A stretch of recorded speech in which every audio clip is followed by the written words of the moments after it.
Olá pessoal, esse é mais um vídeo do canal J Sobrenatural, tratando mais uma vez sobre filmes de terror e histórias baseadas em fatos reais.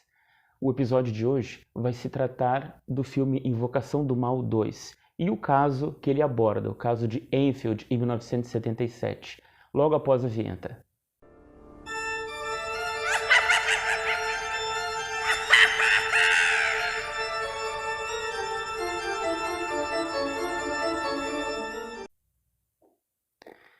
Bom, pessoal, ao falar sobre o filme Invocação do Mal 2, a gente fica se perguntando o que poderia ser verdade e o que seria apenas liberdade artística para ser colocado. Em geral, os filmes de terror mostram uma casa na qual existem espíritos ou é mal assombrada. Mas será que isso é verdade? Será que isso pode acontecer? Bom, de acordo com a parapsicologia, existem algumas mediunidades capazes de sentir ou ver algumas coisas. Por exemplo, a psicometria é a capacidade que algumas pessoas têm de tocar em algum objeto ou de entrar em algum ambiente e perceber as energias que existem lá. Talvez descobrir aquilo que aconteceu no local, ou então sentir que o ambiente não está apropriado, está um pouco pesado. Já ouviu falar de pessoas que sentem isso? Bom, isso acontece. Então, de acordo com a psicometria, alguns objetos eles são capazes de guardar um certo tipo de memória, que faz com que o registro do dono do objeto fique ali muito tempo. Por exemplo, há pessoas que tinham avós, avós, ou até mães e pais, né, que tinham um objeto que era seu, que gostava muito, que vivia sempre com aquilo ali. Quando morreu, aquele objeto se torna especial para a pessoa que o guarda. Inclusive, outras pessoas que fazem culto aos ancestrais, elas costumam usar esse tipo de objeto para se aproximar do seu ente querido falecido. Nesse filme do Invocação do Mal 2, aparece justamente isso. Esse Bill, como vocês viram no filme, ele foi um homem, um senhor de idade, que morreu naquela casa, naquela cadeira, e ele entendia que a casa ainda era dele. Ele não compreendia que tinha morrido. E isso vai para uma segunda opção, né? uma segunda demonstração de que uma assombração pode aparecer. É quando a pessoa morre e não se dá por conta de que morreu. Ou muitas vezes ela nem se apercebe de que ela está atrapalhando os vivos e os familiares. Por que isso acontece?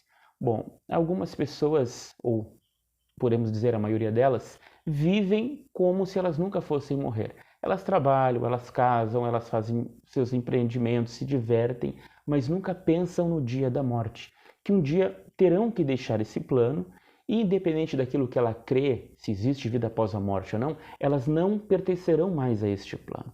Então, por não pensarem nisso, às vezes a morte, quando é súbita, né, ou talvez um assassinato, um acidente, aquela alma ela tem dificuldade de conseguir seguir para algum plano superior e muitas vezes fica presa ao local. Às vezes é por causa de que ela se sente culpada daquilo que aconteceu ou então arrependida do que houve.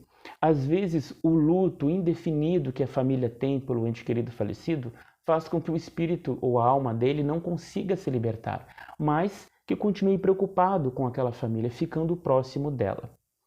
Às vezes também a alma ou o espírito se apega a esse plano por causa de vícios que tinha, o vício da bebida, do cigarro e tantos outros.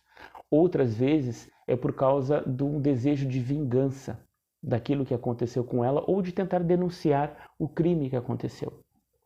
E para que esses espíritos possam partir, possam ir embora, muitas vezes é necessário um ritual de algumas pessoas que conhecem essa área ou então de um exorcismo. A gente está acostumado a ver em filmes de terror exorcismos de católicos, né, padres, mas existem pessoas de outras religiões, por exemplo, a religião afro e outras religiões pagãs, por exemplo, que são capazes de fazer exorcismos diferentes, até mesmo conversando com esse espírito ou procurando saber o que poderia dar em troca para ele partir.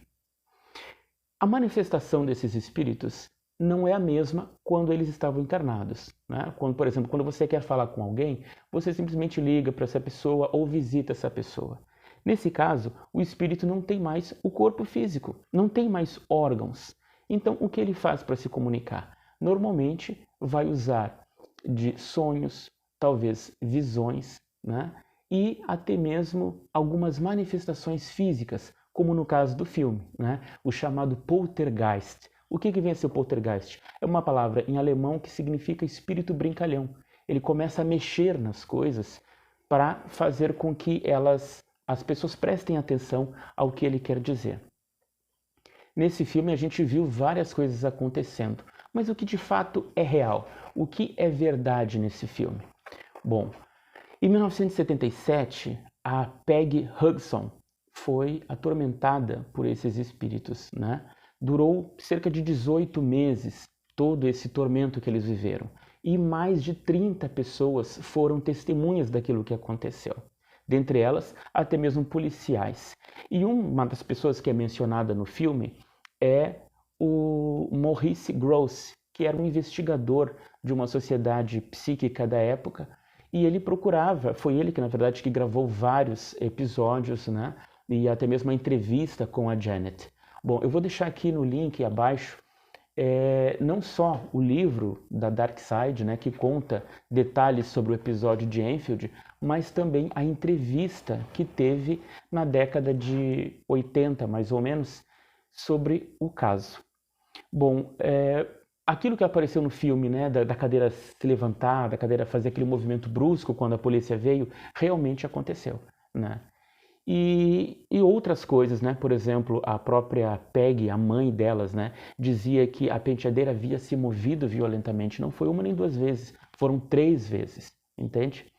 Também o Maurice fala que havia bolinhas de gude, sabe, que se moviam sozinha, e também ele sentiu várias vezes a porta se abrir sozinha, bem como uma almofada e uma caixa de papelão ser jogada no seu rosto. Então, a maioria dos eventos que acontecem ali em Invocação do Mal 2 são verídicos, realmente aconteceram, né? Há pessoas que dizem que a família estava inventando.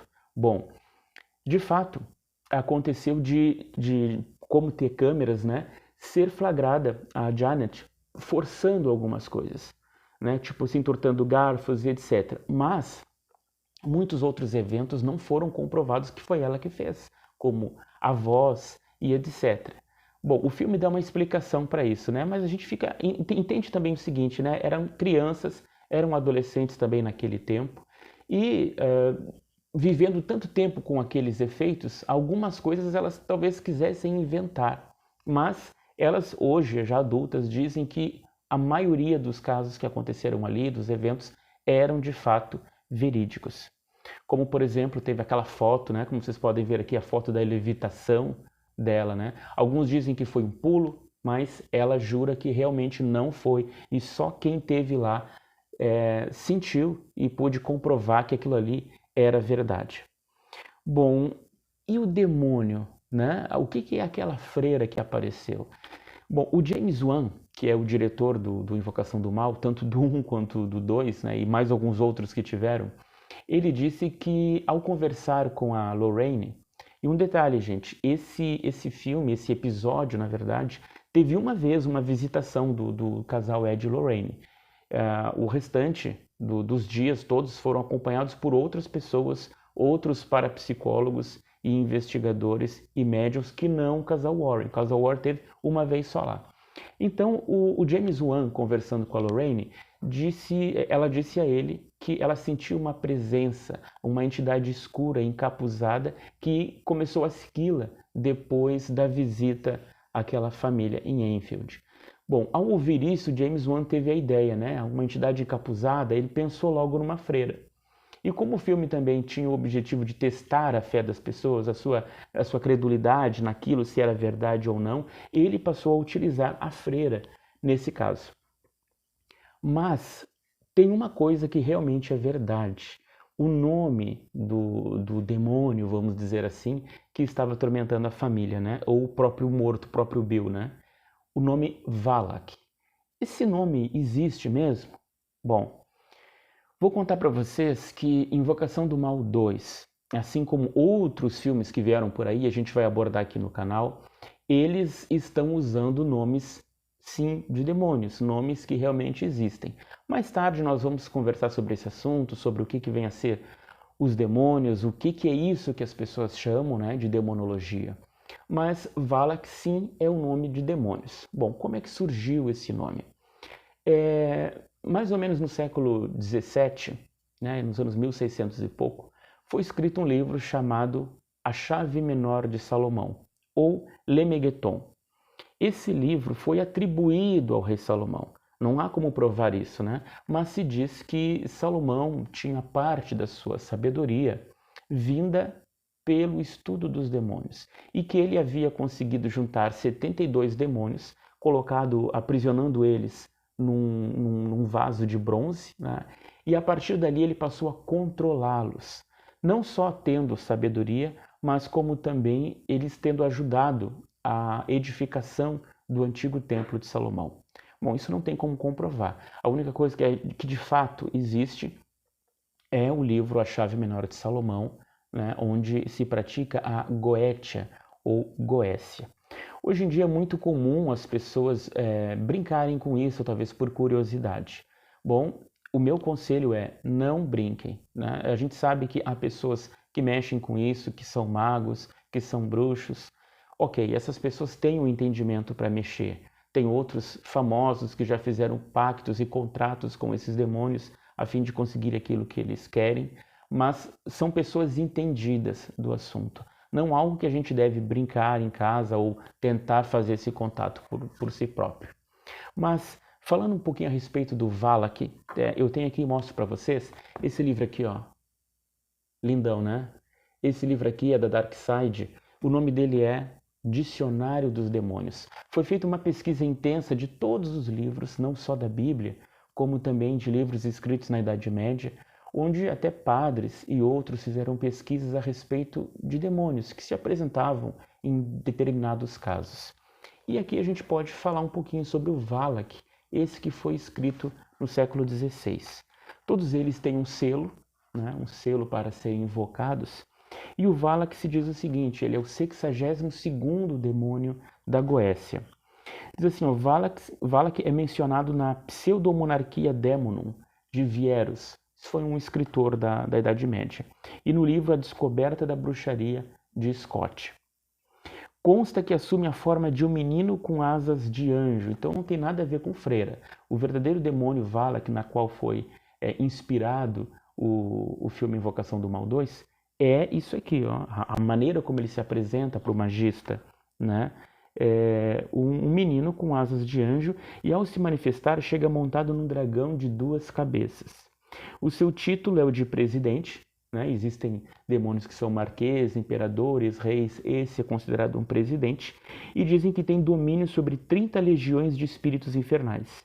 Ele tem um estranho poder sobre serpentes e sabe magicamente a localização dessas criaturas, sendo capaz de trazê-las de qualquer distância até o seu conjurador. De acordo com o Livro dos Encantamentos, galês, além desses outros poderes, também torna as serpentes inofensivas e seguras de se manusear e estudar. Aparece com o nome Volok no Grimório do século XV, conhecido como Manual de Munique. E aqui tem a reputação de ser um poderoso presidente do inferno com 27 legiões sob seu comando. Aparece como um belo rapaz com não uma, mas duas cabeças e asas de anjos. E na Goécia do Dr. Rudd, que é o outro livro antigo da Idade Média, ele consta que é coibido pelo anjo Iahel. E neste texto seu nome é grafado Valu. Então, de fato, né, pesquisas históricas de religiosos e outros fizeram uma monarquia, né, uma pseudo-monarquia de uma hierarquia de demônios. Outro livro que eu aconselho a quem quiser compreender um pouquinho sobre o que vinha a ser essa Goécia, né, é o livro Goécia, História e Prática, do escritor Humberto Maggi. É muito bom e ele está disponível no Clube dos Autores e também na Amazon. Eu vou deixar aqui para vocês conferirem depois esses livros. Mas é isso, gente. Então esse foi o vídeo, né, a respeito de Invocação do Mal 2 e conto com a presença de vocês nos próximos vídeos. Não esquece de dar like lá no canal.